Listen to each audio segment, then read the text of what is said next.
دیکھیے یہ دیوبندیوں کے مفتی عبدالواحد قریشی صاحب ہیں، دیوبندیوں کے مفتی ہے، کوئی عام آدمی نہیں ہے، اس کو ذہن میں رکھیے گا۔ یہ کیا فرما رہے ہیں پہلے سماعت کیجیے۔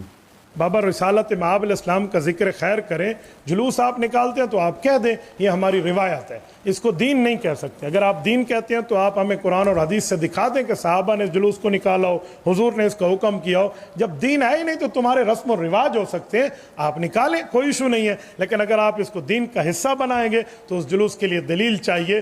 رسول اللہ کے دور میں 63 مرتبہ ربیع الاول آیا، جلوس کوئی نہیں ہے۔ ابو بکر، عمر، عثمان، علی، طلحہ، زبیر، سعد، سعید، عبد الرحمن بن عوف، معاویہ بن۔ دیکھیے سنا آپ نے، یہ جلوس عید میلاد النبی صلی اللہ تعالیٰ علیہ وآلہ وسلم کے تعلق سے کچھ کہہ رہے تھے، لیکن اب آئیے یہ دیکھیے، یہ مفتی عبدالواحد قریشی صاحب ہی ہے، یہ جلوس عید میلاد النبی میں شرکت کر رہے ہیں۔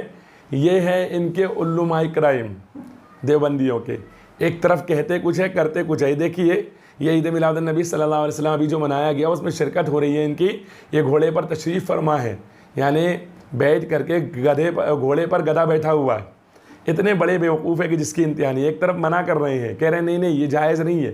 کیوں جائز نہیں؟ بھائی صحابہ نے نہیں کیا، فلاں نے نہیں کیا، فلاں نے نہیں کیا، فلاں نے نہیں کیا، اس لیے جائز نہیں ہے۔ لیکن دوسری طرف اسی عید میلاد النبی صلی اللہ علیہ وسلم کے جلوس میں شرکت کر رہے ہیں۔ یہ کوئی عام مولوی نہیں ہے، آپ سمجھ رہے ہوں گے چھوٹے موٹے مولوی نا، یہ دیوبندیوں کے بہت بڑے مولوی ہے، اس لیے مکاری بھی بڑی والی کر رہے ہیں۔ چونکہ دیوبندیوں میں جو جتنا چھوٹا مولوی ہوتا ہے وہ چھوٹی مکاری کرتا ہے، جو جتنا بڑا مولوی ہوتا ہے وہ اتنی بڑی مکاری کرتا ہے۔ جو چھوٹا ہوتا ہے وہ چھوٹا منافق ہوتا ہے، جو بڑا ہوتا ہے وہ بڑا منافق ہوتا ہے۔ تو ان کی منافقت دیکھیے، جس چیز کو منع کر رہے ہیں اسی چیز پر اب عمل کرتے ہوئے نظر آ رہے ہیں۔ یہ پہلے کہہ رہے تھے کہ جو کام صحابہ نے نہیں کیا، تابعین نے نہیں کیا، بزرگوں نے نہیں کیا، اور تمام حوالہ جات دے رہے تھے، اور 63 مرتبہ رسول اللہ کی زندگی میں یہ دن آیا انہوں نے نہیں کیا، یہ ساری باتیں بتا رہے تھے، وہ ساری کی ساری جو ہے تو غائب ہو گئی۔ اب اس کے خلاف عمل ہو رہا ہے۔ برادران ملت اسلامیہ اس کو منافقت کہتے ہیں۔ دنیا میں آپ نے بڑے بڑے منافق دیکھے ہوں گے، لیکن دیوبندیوں سے بڑا منافق نہ آپ نے کبھی دیکھا ہوگا نہ کبھی سنا ہوگا۔ برادران ملت اسلامیہ یہ وہ لوگ ہیں کہ جب سنی کوئی عمل کرتے ہیں تو ان پر شرک و بدعت کے فتوے لگاتے ہیں، لیکن وہی عمل جب یہ کرتے ہیں تو ان کے لیے بالکل جائز ہو جاتا ہے۔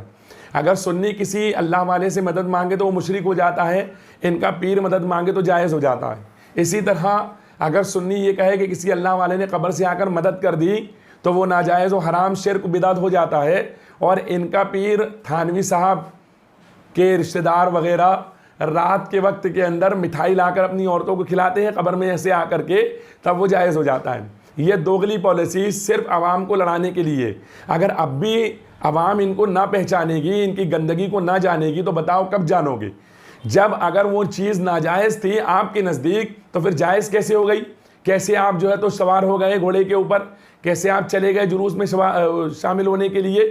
تو برادران ملت اسلامیہ منافقت ہے، جان بوجھ کر کی جاتی ہے۔ وجہ صرف اتنی ہے کہ یہ بھی جانتے ہیں کہ یہ سب صحیح ہے، غلط نہیں ہے، مصطفیٰ کی محبت میں کیا جا رہا ہے، لیکن چونکہ ان کے ملاؤں نے کتابوں میں لکھا ہوا ہے کہ ہم کو نہیں ماننا ہے، تو اس لیے جان بوجھ کر نہیں مانیں گے، اس کے لیے چاہے مسلمانوں کو لڑانا کیوں نہ پڑے۔ اب ویسے بھی ان کا مولوی تو لکھ ہی چکا ہے کہ تقویت الایمان لوگوں کو لڑانے کے لیے لکھی گئی تھی، لڑ بڑھ کر سمجھا تھا کہ خود ہی ٹھیک ہو جائیں گے، آج تک لڑ رہے اور اسی تقویت الایمان پر یہ عمل کرتے ہوئے نظر آ رہے ہیں۔ بہرحال یہ ان کی منافقت میں نے آپ کے سامنے پیش کر دی ہے۔ اگر اب بھی کسی کی آنکھیں نہ کھلے تو دن دوپہر کے سورج کو دیکھنے کے باوجود اگر کوئی آدمی اس چیز کو نہ مانتا ہے تو اب ہم اس کا کیا کر سکتے ہیں؟ برادران ملت اسلامیہ لعنت بھیجیں ان لوگوں پر جو مسلمانوں کو لڑانے کا کام کرتے ہیں۔ آؤ مل جل کر رسول اللہ صلی اللہ علیہ وسلم کے دامن کو مضبوطی سے پکڑیں، اسی میں کامیابی ہے۔ اللہ آپ کو مجھے سب کو توفیق عطا فرمائے۔ ویڈیو کو لائک کریں، شیئر کریں، اچھی لگی ہو تو کمنٹ باکس میں ضرور جواب دیں۔ السلام علیکم ورحمۃ اللہ وبرکاتہ۔